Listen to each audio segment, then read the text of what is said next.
Assalamualaikum warahmatullahi wabarakatuh. Alhamdulillahirabbil alamin wa bihi nasta'in umur dunya waddin. Wassalatu wassalamu anbiya'i wal mursalin sayyidina Muhammadin wa alihi wa sahbihi ajma'in amma ba'du. Yang saya hormati Bapak Raden Budi Purjatno SPD selaku Kepala Sekolah SD UPTD SDN Pejagaan 5 Bangkalan. Yang saya hormati Bapak Ibu Guru SDN Pejagaan 5 Bangkalan yang sangat saya sayangi.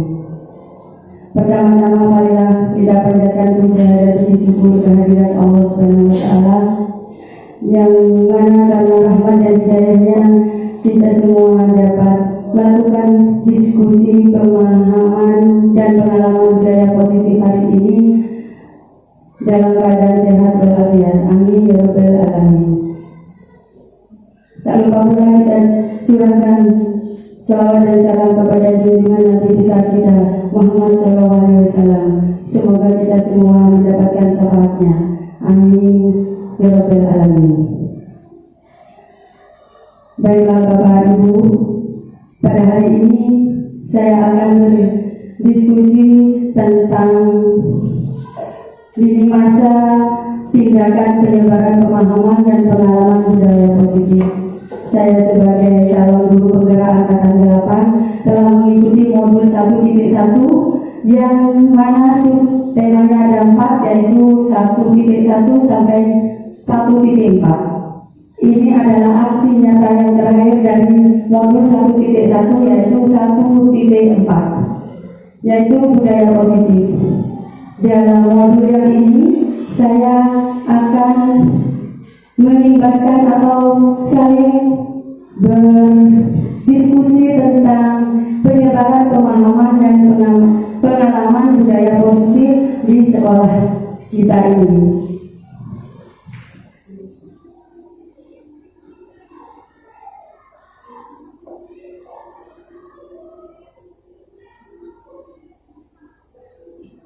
Selamat datang para guru hebat.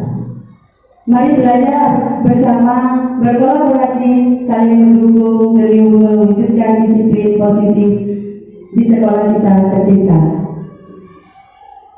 Terima kasih kepada Bapak Kepala Sekolah dan juga kepada Bapak Ibu Guru yang telah meluangkan waktunya hari ini. Semoga semua yang dilakukan Bapak Ibu telah akan dibalas oleh Allah Subhanahu wa taala. Amin ya Allah, amin. Baiklah, yang pertama dalam budaya positif itu ada konsep utama modul budaya positif.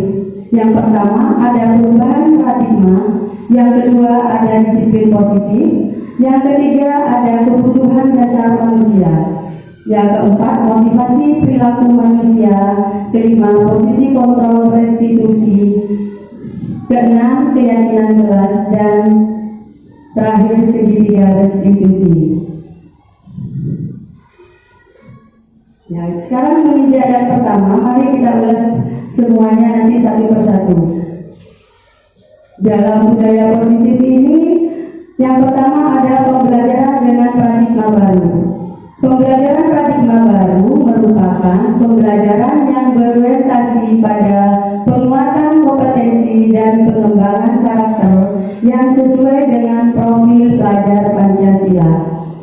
Dalam kurikulum merdeka ini, kami semua berharap peserta didik kita mempunyai karakter yang berprofil pelajar Pancasila. Tentunya ibu-ibu, bapak-ibu juga sudah tahu apa saja elemen-elemen dari profil pelajar Pancasila. Yang pertama,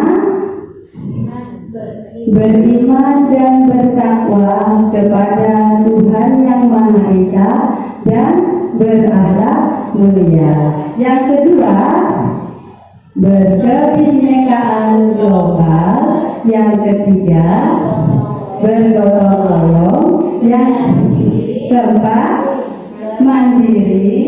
Yang kelima, berkreatif, bernalar kritis. Dan yang terakhir ya. Kami semua berharap di sini peserta didik kita dari kelas 1 sampai kelas 6, pemerintah mengharapkan peserta didik yang berkarakter profil pelajar Pancasila. Yang kedua, disiplin positif. Tentunya kalau melihat disiplin, kata disiplin positif itu apa Bapak Ibu? Disiplin positif itu apa? Disiplin itu apa? Biasanya apa disiplin itu? Tepat waktu ya. Peraturan. Disiplin itu terkait dengan selalu peraturan ya.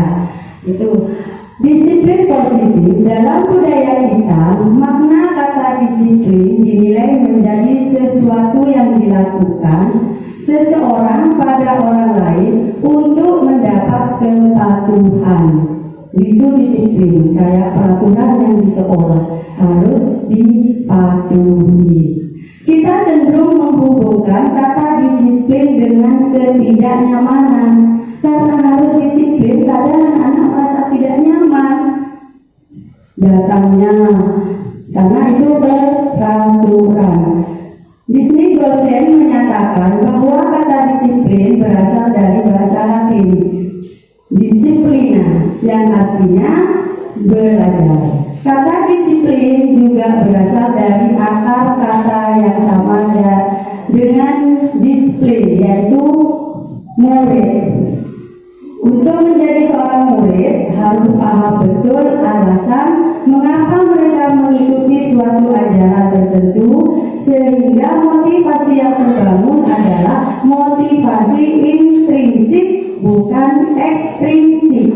Ya, maksudnya di sini peraturan itu kadang timbul karena ekstrinsik dari luar. Anak-anak contohnya terlambat. Karena peraturan itu tidak boleh datang terlambat. Itu peraturan. Nah, karena kalau terlambat, anak-anak takut. Kadang ada seperti aku dihukum nanti kalau terlambat. Nah, itu baru dari luar, dari ekstrinsik. Sedangkan dari dalam diri itu sadar diri kalau aku harus tidak boleh terlambat. Aku harus tepat waktu ini ke sekolah. Tidak merasa takut ke guru, tidak merasa keberatan. Dia merasa enak-enak aja, merasa nyaman. Aku harus bangun pagi supaya tidak terlambat. Nah, itu ada disiplin intrinsik dari diri sendiri. Ada kesadaran dari diri sendiri. Kemudian dari disiplin itu juga ada nomor 3, kebutuhan dasar manusia. Kita hidup, manusia itu membutuhkan kebutuhan. Apa saja yang kebutuhan dasar manusia? Bertahan hidup. Untuk bertahan hidup kita perlu apa? Makan, minum, ya, sandang, pangan, apa itu ya? Itu kebutuhan dasar manusia. Kemudian kasih sayang dan rasa diterima. Anak-anak juga mau merasa kasih sayang dan rasa diterima. Kadang di kelas begini tidur. Nah, itu kadang anak-anak ditegur, kenapa kamu tidur? Karena anak itu ingin kasih sayang atau rasa diterima. Maksudnya diperhatikan. Ada perhatian dari guru. Kemudian penguasaan. Itu ada murid seolah-olah jadi pemimpin. Aku yang menguasai. Nah, itu kebutuhan dasar yang penguasaan. Kebebasan. Dia ingin bebas, tidak mau dikekang. Peraturan-peraturannya itu juga dengan peraturan ingin bebas. Bebasnya itu keluar dari diri sendiri, bukan dari luar. Karena takut aku dihukum, karena takut aku dimarahi ibu guru, bukan itu. Kemudian yang terakhir, kesenangan. Anak-anak belajar ingin senang. Kalau anak-anak senang, belajarnya berarti nyaman, tidak akan membosankan. Jadi kita sebagai guru harus tahu, harus mengerti apa anak-anak ini, apa yang mereka senangi. Harus diri kita sebagai guru.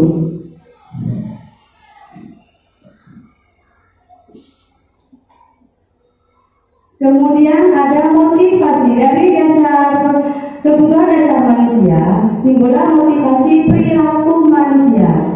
Motivasi perilaku manusia ini merupakan dorongan yang timbul pada diri seseorang secara sadar atau tidak sadar untuk melakukan suatu tindakan dengan tujuan tertentu. Ini perilaku manusia. Dorongan yang timbul pada seseorang secara sadar dan tidak sadar untuk melakukan tindakan dengan tujuan tertentu. Di sini menghindari ketidaknyamanan dan hukuman. Murid karena menghindari dari ketidaknyamanan dan hukuman, murid melakukan disiplin diri karena takut dihukum. Ya, karena takut. Ini merupakan motivasi ekstrinsik dari luar, karena takut. Biasanya anak-anak tidak mengerjakan PR, aku takut. Tidak mengerjakan PR, jadi dia bersembunyi kadang karena takut. Jadi tidak ada motivasi dari diri sendiri. Mendapat imbalan atau penghargaan dari orang lain. Karena mendapat imbalan atau penghargaan, makanya dia disiplin. Itu disiplinnya dari diri sendiri apa instinktif dari luar? Iya, dari luar. Murid melakukan disiplin diri karena ia ingin mendapat imbalan.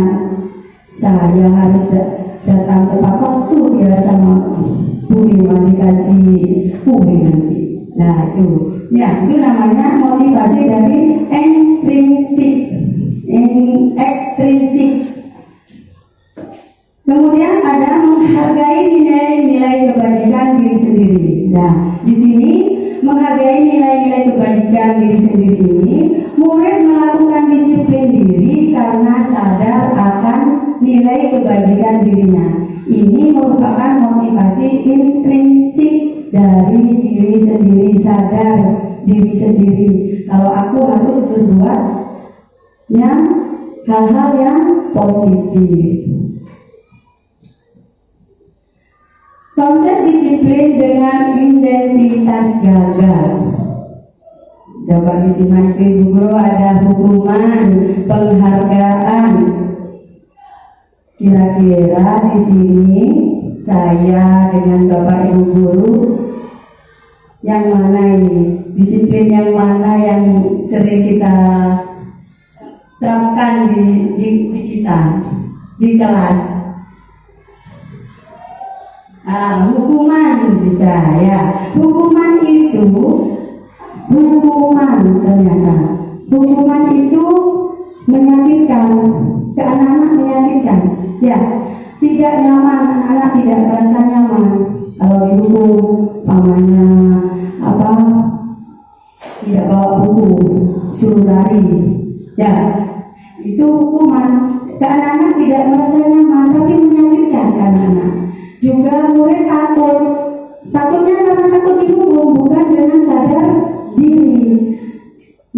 Kemudian yang tiga, memaksakan diri anak-anak melakukan hal-hal yang positif. Kemudian murid menyembunyikan kesalahannya.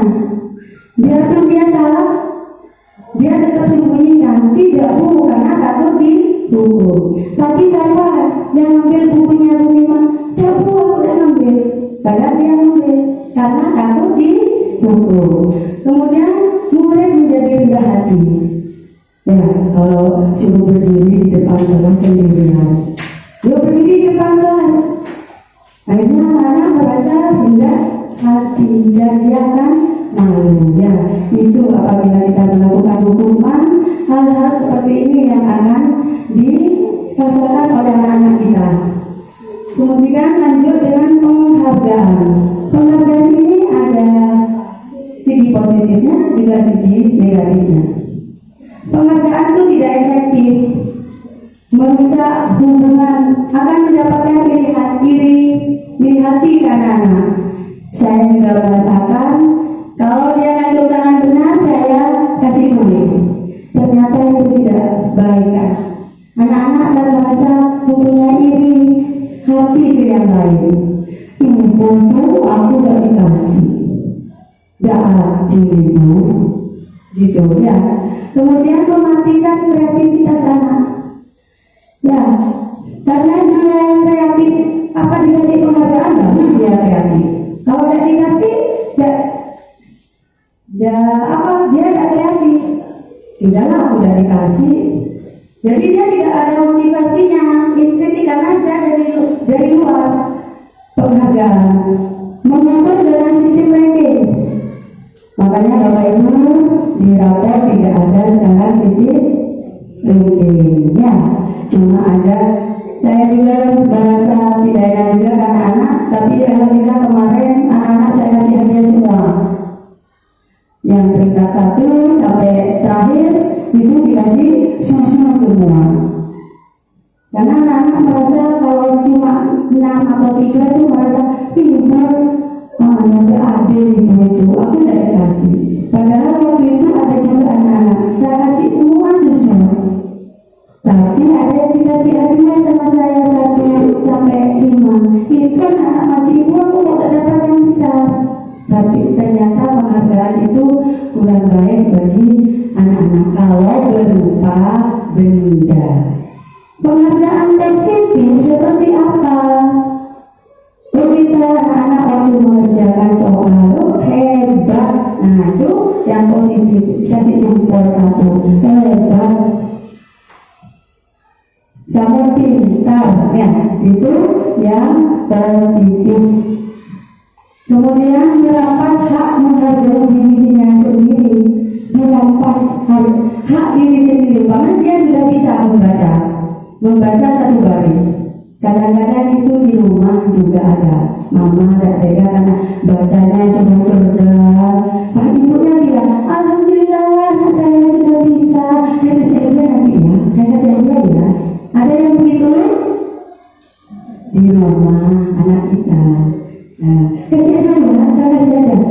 Nah, padahal itu kebanyakan anak-anak sudah bisa membaca sendiri, sudah ada dorongan dari dalam dirinya sendiri ingin tahu membaca. Tapi orang tuanya kasih hadiah karena kamu sudah bisa baca. Akhirnya anak-anak tergantung dengan hadiah itu. Ya, itu tentang yang memandang penghargaan. Konsep disiplin dengan identitas sukses. Di sini ada konsekuensi dan restitusi. Apa itu konsekuensi? Tentunya Bapak Ibu sudah mendengarkan. Apa itu konsekuensi?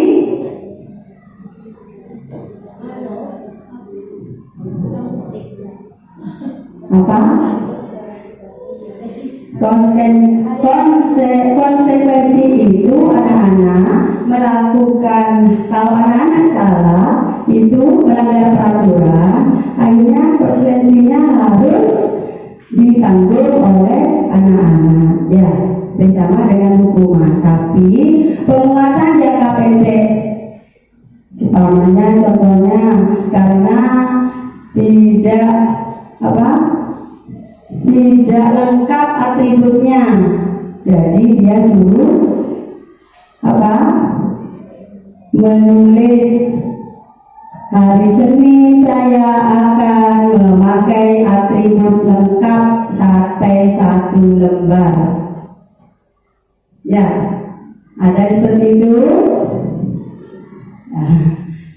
Nah, kemudian lanjut, perlu monitoring berkelanjutan, harus berkelanjutan. Nomor 3, ada stimulus dan respon. Ada stimulusnya, kalau ditanya anak-anak itu bisa menjawab. Ada respon, ada stimulus. Kemudian murid menghormati peraturan. Kemudian yang ke-5, kehilangan waktu untuk merenungi kesalahan. Maksudnya kehilangan waktu untuk merenungi kesalahan itu sebelum anak-anak merenungi kesalahannya dan memecahkan permasalahannya, anak-anak sudah kamu harus menulis sampai 100. Anak-anak kan belum mau mengucapkan minta maaf, ya Bu aku salah, masih mau mengucapkan Ya Bu salah, belum mengucapkan itu sudah. Kamu tadi tidak pakai atribut lengkap. Sudah berdiri di depan apa? Di depan barisan. Nah itu ya. Kemudian restitusi. Murid bertanggung jawab untuk perilakunya. Restitusi ini dengan kesalahan murid itu bertanggung jawab untuk perilakunya sendiri. Yang kedua, fokus pada pemecahan masalah jangka panjang. Anak-anak dapat menyelesaikan masalahnya, menyelesaikan apa permasalahan dari kesalahan saya ini, mencari solusinya seperti itu. Kemudian murid menghormati dirinya dan orang lain. Dia bisa menghormati diri sendiri dan juga orang lain. Kalau itu restitusi. Teori kontrol, dirinya memegang kontrol. Anak itu yang memegang kontrol sendiri. Kalau anak itu memegang kontrol sendiri, dia harus bisa mengendalikan dirinya. Ya, aku harus begini, aku harus minta maaf, itu ada. Dan terakhir, murid bersemangat memperbaiki kesalahan. Nah, karena sudah dipecahkan masalahnya, mencari solusinya, akhirnya murid itu bersemangat untuk memperbaiki kesalahannya. Kesalahan yang diperbuat oleh anak-anak itu. Konsep disiplin itu pendekatan restitusi. Pendekatan restitusi itu sebuah cara menanamkan disiplin positif pada murid. Pengertian restitusi yang tadi, restitusi itu prinsip menciptakan kondisi bagi murid untuk memperbaiki kesalahan mereka, memperbaiki diri untuk memperbaiki kesalahannya dia, sehingga mereka bisa kembali pada kelompok mereka dengan karakter yang lebih baik. Ciri-ciri restitusi bukan menebus kesalahan, namun belajar dari kesalahannya. Karena dia salah, akhirnya dia belajar dari kesalahannya untuk lebih baik. Memperbaiki hubungan. Ciri-ciri restitusi ini, hubungan akan menjadi baik karena setelah pemecahan, apa pemecahannya dari kesalahan itu? Oh, aku akan minta maaf. Ya, contohnya tadi ada temannya yang menjatuhkan tempat air, akhirnya tumpah. Kemudian dia karena dari disiplin melalui disiplin positif restitusi, dia akhirnya siapa yang menumpahkan itu? Saya Bu, kena senggol Bu. Ya saya minta maaf ya, dia langsung minta maaf ke temannya. Kemudian dia langsung kalau sudah tumpah begini mau diapain? Ya Bu, nanti saya dibela. Itu timbul dari diri sendiri. Akhirnya anak-anak terbiasa, tidak ada paksaan. Bukan kita ini, terus langsung minta itu. Bukan gitu. Jadi anak-anak ditanya dulu, kenapa itu? Siapa yang merupakan tadi? Ya. Kemudian tawaran bukan paksaan, bukan dipaksa anak. Menuntut untuk melihat ke dalam diri. Anak-anak punya kesadaran diri. Apa? Kesalahan saya apa? Nah itu timbul kalau di restitusi. Mencari kebutuhan dasar yang mendasari tindakannya. Fokus pada karakter bukan tindakannya. Menguatkan dan fokus pada solusinya. Solusinya dipecahkan, cari solusinya. Setelah selesai baru dia anak-anak bisa menyadari apa kesalahannya dia dan apa yang harus diperbaiki. Itu restitusi. Di sini perbedaan. Contoh kasus, siswa sering tidak mengerjakan PR. Di sini contoh kasusnya. Di sini ada hukuman, konsekuensi, restitusi. Hukuman, guru menghukum siswa tersebut hormat bendera selama 10 menit. Guru marah dan murid menjadi takut. Itu hukuman. Apa pernah kita lakukan dengan anak kita? Alhamdulillah. Mungkin kita kadang melakukan hal seperti itu. Guru menghukum siswa karena tidak mengerjakan PR. Ya.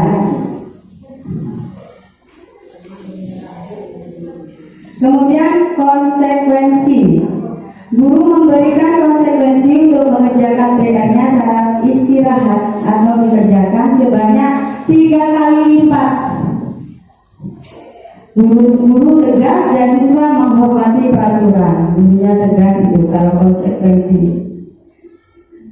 Sudah kerjakan itu, tadi kamu tidak mengerjakan PR, jadi kamu harus sekarang kerjakan setelah istirahat. Ternyata bukan Bapak Ibu guru saja, saya juga melakukan seperti itu karena kita belum belajar. Ya, karena kita sekarang ini sudah belajar, mungkin cara belajar kita sebagai guru bisa berubah. Sekarang restitusi, guru menanyakan keyakinan kelas dan membantu siswa menyelesaikan masalahnya. Nah, sebelum awal pelajaran baru, kita membuat keyakinan kelas sesuai dengan kesepakatan anak-anak. Di situ nanti anak-anak kalau restitusi ditanyakan, keyakinan kelas sesuai apa enggak? Ya, itu. Mengerjakan tugas tepat waktu, keyakinan kelasnya. Itu mengerjakan apa? PR. Kalau tidak mengerjakan berarti tidak mengerjakan tugas tepat waktu, berarti tidak sesuai dengan keyakinannya. Guru terbuka dan siswa menghormati dirinya dan orang lain. Karena murid itu sadar, oh iya Bu, aku tidak mengerjakan tugas. Ya, Bu Fitri, kamu kenapa kok tidak mengerjakan tugas? Ditanya dulu alasannya, kan mesti ada alasan. Aku ngantuk Bu. Oh ya, itu manusiawi ngantuk. Ya, manusia mesti punya ngantuk. Tapi alangkah baiknya kalau kamu harus tidur siang. Alangkah baiknya kamu harus bisa lebih baik dari itu. Bagaimana caranya? Ya, bagus tidur lebih awal biar tidak ngantuk. Ya, di situ ada ini posisi guru sekarang. Ada 5. Kita sebagai guru harus memposisikan ada posisi kontrol restitusi. Kita sebagai guru ada penghukum, pembuat rasa bersalah, manajer, pemantau teman.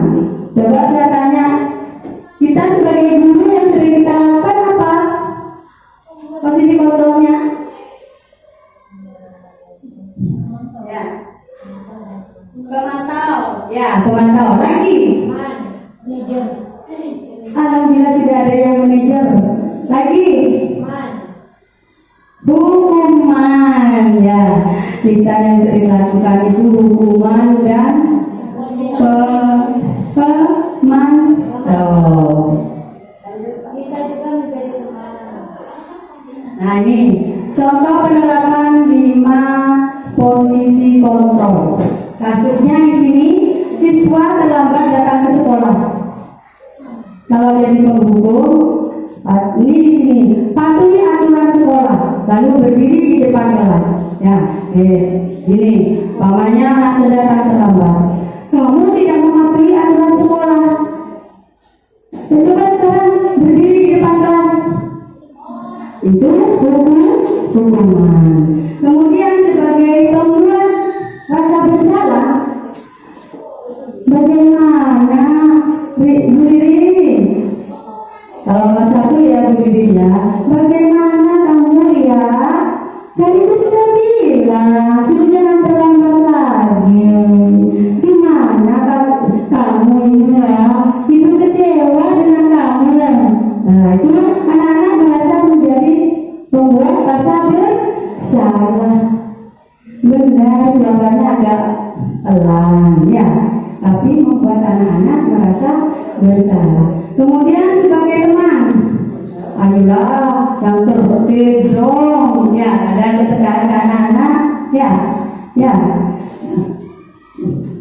Seperti teman bagaimana? Seperti temannya, ayolah tertib kamu, dulu bangga. Kali ini tidak apa-apa, kamu salah. Langsung tidak apa-apa, kamu salah. Itu sebagai teman. Kalau sebagai pemantau, kamu sudah melanggar apa peraturan apa dan konsekuensinya apa? Itu seperti konsekuensi ya. Kalau pemantau itu anak-anak tidak ada pemecahan masalah. Kemudian manajer. Kalau manajer, apakah kamu tahu kesalahanmu? Ditanya dulu kesalahanmu. Anak-anak dia tahu apa ya kesalahanmu. Biar dia sadar diri, menyadari akan kesalahannya. Kira-kira bagaimana kamu akan memperbaiki kesalahan ini? Ditanya solusinya, pemecahan masalahnya. Kira-kira bagaimana kamu bisa memecahkan masalah ini? Jadi anak-anak bisa, ya Bu, aku akan melakukan lebih baik. Suatu contoh, nanti pamannya seperti tadi ada temannya memukul temannya. Ya, karena temannya menyontek, akhirnya dia ngamuk dipukul. Setelah dipanggil tuh ditanya dulu, tadi kamu memukul temannya, kenapa kok temannya dipukul? Ditanya masalah. Habisnya Bu, dia akan menjawab kan, punya alasan. Anak-anak kan menjawab dengan alasan mereka. Kenapa dia sampai memukul temannya? Setelah itu baru ditanya pemecahan masalahnya, bagaimana memperbaikinya supaya tidak memukul kembali. Lanjut Pak. Keyakinan kelas. Mengapa keyakinan kelas? Mengapa tidak peraturan kelas? Di sini kalau keyakinan kelas itu disepakati oleh anak-anak dan ibu guru, ya. Sedangkan mengapa tidak peraturan kelas? Ya, kalau peraturan itu yang harus dilakukan tanpa kesepakatan kadang ya. Sudah ada di papan ditulis peraturan kelas. Belum ada kesepakatan dengan anak-anak. Ya, nih cara saya ada pertanyaan pemantik. Mengapa kita memiliki peraturan tentang pengguna helm pada saat mengendarai kendaraan pada roda 2 atau bermotor? Mengapa? Untuk keselamatan. Keselamatan diri sendiri lagi. Ya, tuh. Mengapa kita memakai helm apabila mengendarai motor? Untuk keselamatan. Itu keyakinan, ya, karena keyakinan itu lebih umum. Keyakinannya di sini mengendarai kendaraan pada roda 2 memakai helm supaya demi keselamatan, menjaga diri sendiri, ya, dan juga orang lain. Lanjut, yang kedua pertanyaan, mengapa kita memiliki peraturan tentang penggunaan masker dan mencuci tangan setiap saat? Berapa? Kesehatan, ya. Itu berarti keyakinannya adalah untuk kesehatan. Jadi kalau kesehatan itu bisa mencuci tangan, memakai masker, ya. Itu seperti itu keyakinan kelas. Nanti Bapak Ibu bisa membuat keyakinan kelas di kelas masing-masing dengan kesepakatan anak-anak dan guru. Kalau keyakinan itu lebih universal, sifatnya umum, ya, lebih berjangka panjang. Ini contoh saya waktu membuat keyakinan kelas. Maaf karena keyakinan kelas 1, anak kelas 1, jadi saya mengambil anak-anak langsung mengacung aja kemarin, ya, membuat keyakinan kelas. Kegiatan membuat keyakinan kelas itu anak-anak, yuk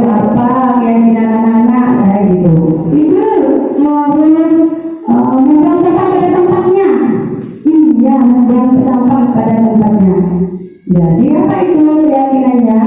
Menjaga kebersihan kelas. Banyak menjaga kebersihan kelas itu, membuang sampah pada tempatnya, mengikuti daftar ujian, ya.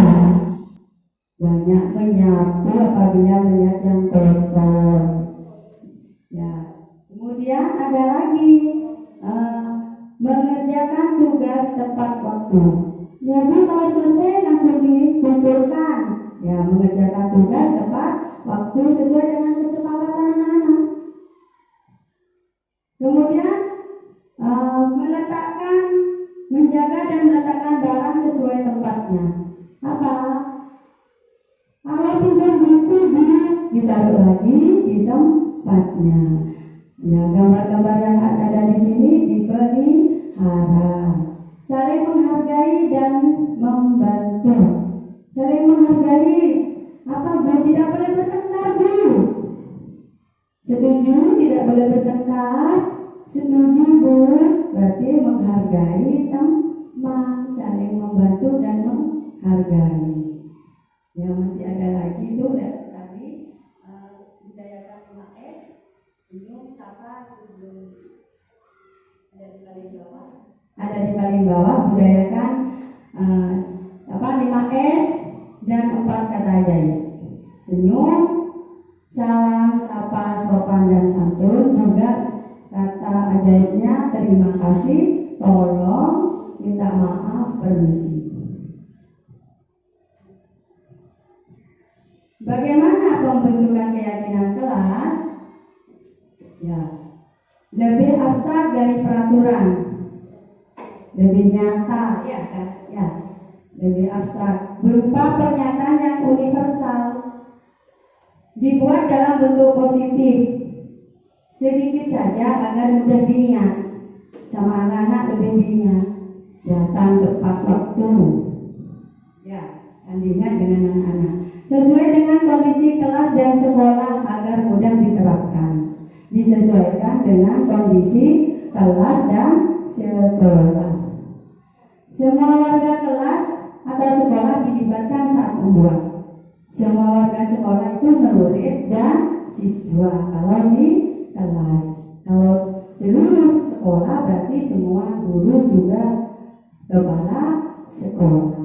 Nanti dalam keyakinan kelas ini anak-anak sesudah disepakati, anak-anak yang besar-besar itu bisa menandatangani semua di bawahnya, ditandatangan semua. Berarti mereka sendiri yang buat kan?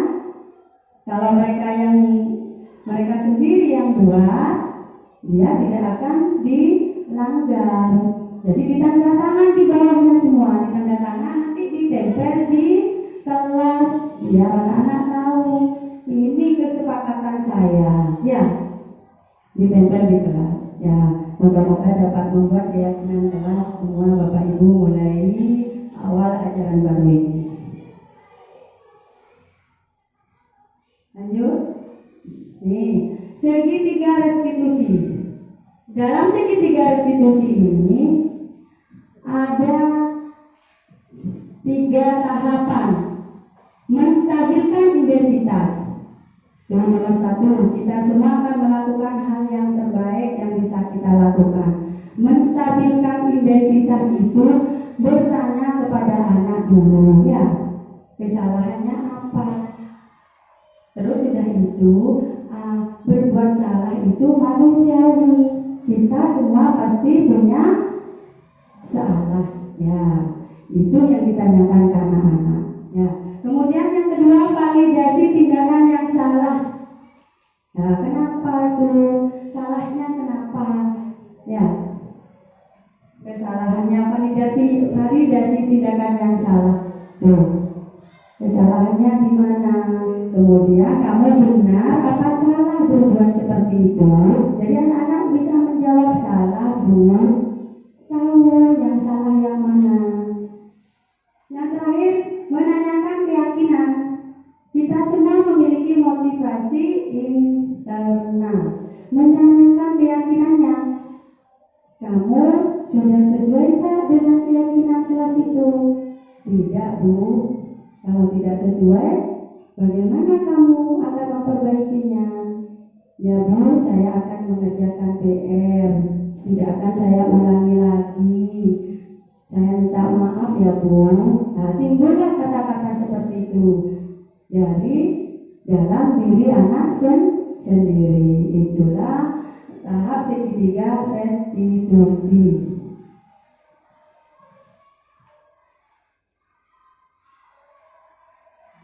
Di sini ada contoh penerapan segitiga restitusi. Ini video bisa disimak.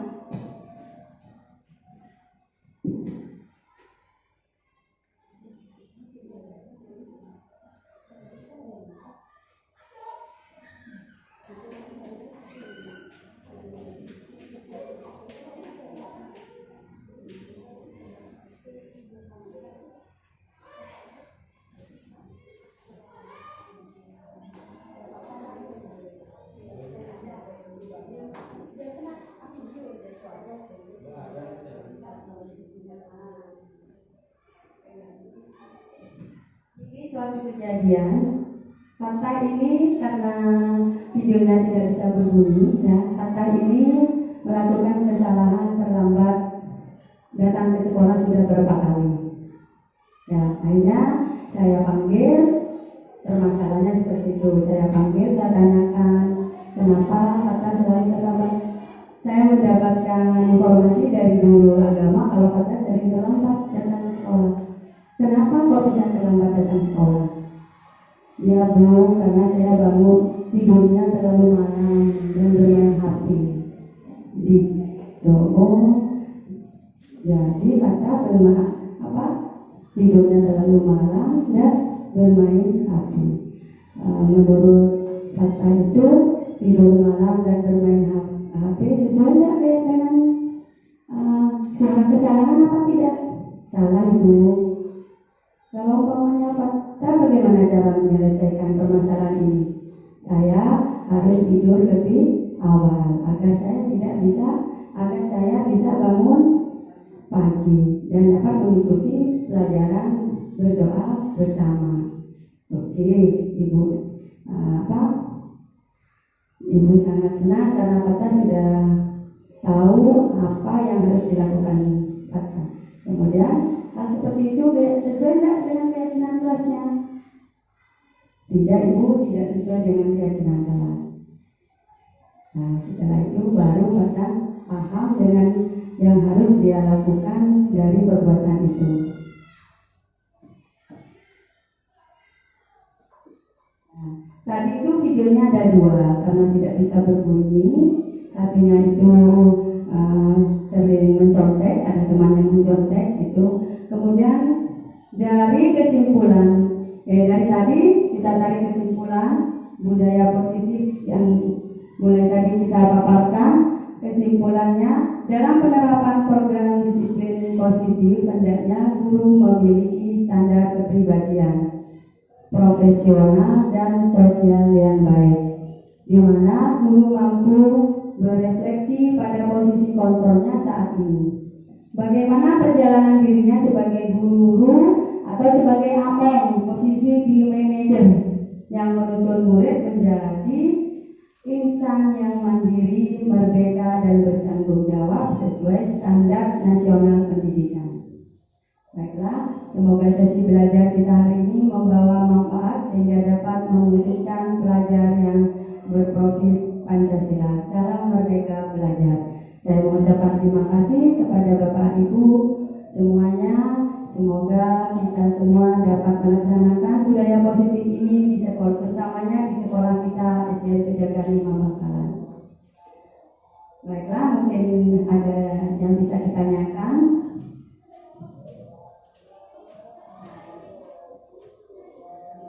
Ada yang mau bertanya, Bapak Ibu?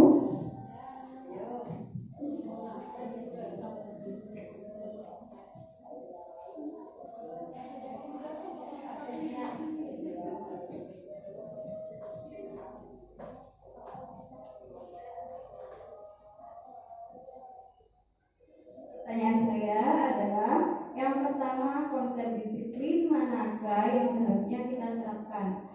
Terus selanjutnya Tadi kan ada 5 posisi kontrol, manakah yang harus sering kita pakai? Dan yang ketiga, 5 posisi kontrol ini harus digunakan salah satu atau bisa digunakan semua. Terima kasih. Yang pertama, konsep disiplin positif. Tadi itu ada yang pertama, konsep disiplin positif itu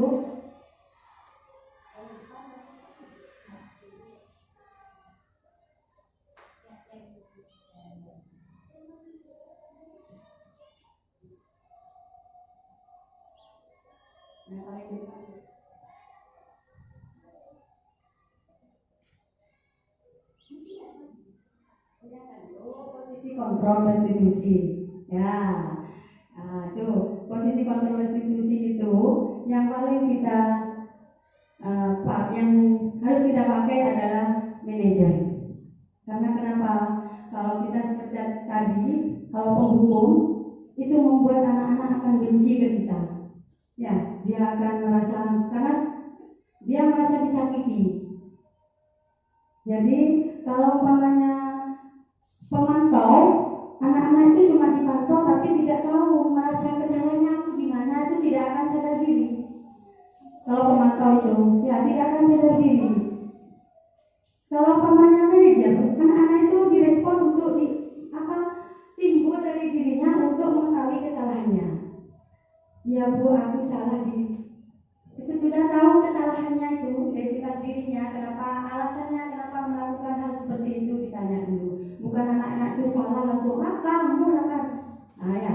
Jadi kan anak mohon ucapan-ucapan yang positif buat anak-anak. Jangan sampai mengucapkan ucapan-ucapan yang negatif. Karena kita sebagai guru itu adalah seperti orang tua. Kalau kita mengucapkan yang negatif, anak-anak akan jadi negatif.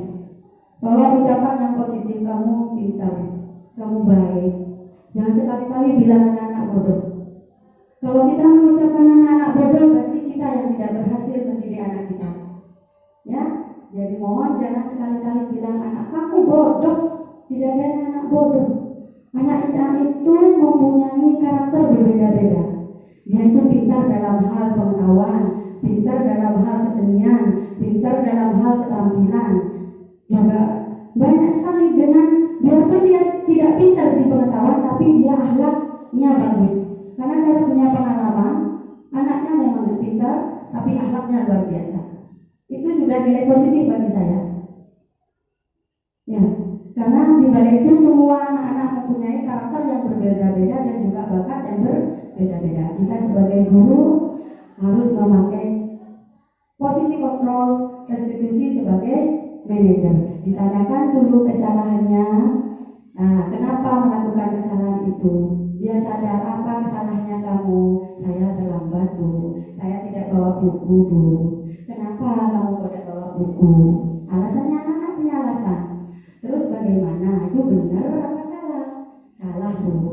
Untuk memperbaiki itu apa yang harus kamu lakukan? Biar anak-anak sendiri yang timbul. Aku harus begini Bu. Oke ya, itu benar. Semua orang mesti punya salah, apalagi anak-anak. Itu manusia. Tapi ke anak-anak, semua itu kesalahan itu manusiawi. Tapi kalau kamu berbuat lebih baik dari ini, ibu akan senang, ibu akan bangga. Kemudian yang terakhir ditanyakan, sesuaikah keyakinan kelas kita? Karena kita sudah membentuk suatu keyakinan kelas. Ya, di awal sudah ada keyakinan kelas. Ya, yang kedua apa Bu? Penerapan 5 posisi kontrol manakah yang harus sering dipakai? Ya, sudah ya. Berarti ini 5 posisi kontrol ini harus yang manajer ini yang berkelanjutan. Karena apa? Manajer ini kita tidak melakukan hal positif itu tidak langsung selesai. Kita harus berkelanjutan, teruskan terus semua, berkelanjutan terus. Akhirnya anak-anak punya disiplin positif tanpa dari orang luar, harus akhirnya timbul dari dirinya sendiri. Pagi-pagi sudah bangun karena aku takut terlambat. Kalau terlambat aku tidak akan mengikuti jadwal berdoa bersama. Ya, kalau pagi-pagi bangun takut karena dari ibu guru nanti marah marah gitu. Ya, anak-anak merasa tertekan dah, umpamanya kita jadi anak, itu akan merasakan tekan, anak-anak tidak punya kebebasan. Ya itu sudah Rizky. Baiklah, saya tutup hari ini. Saya mengucapkan terima kasih.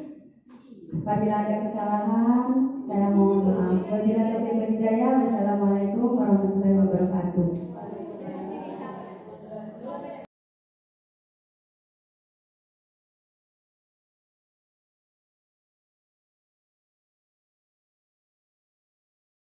Assalamualaikum warahmatullahi wabarakatuh. Nama saya Hosiah, Magister Pendidikan dari UPTD SDN Pejagan 5 Bangkalan. Saya merupakan teman dari Ibu Siti Hamimah yang merupakan CGP Angkatan 8. Saya sebagai teman dari Ibu Siti Hamimah sangat mengapresiasi keberadaan CGP yang ada di sekolah kami, karena Ibu Siti Hamimah sudah menerapkan budaya disiplin positif di dalam kelasnya. Saya juga ingin menerapkan seperti yang Ibu Hamimah terapkan di dalam kelasnya. Terima kasih, salam sukses CGP Indonesia. Wassalamualaikum warahmatullahi wabarakatuh. Perkenalkan, nama saya Nurmatul Zahra. Saya kelas 1A. Wali kelas saya Ibu Siti Hamimah. Kami membuat keyakinan kelas dengan bersama-sama. Dengan adanya keyakinan kelas, kami belajar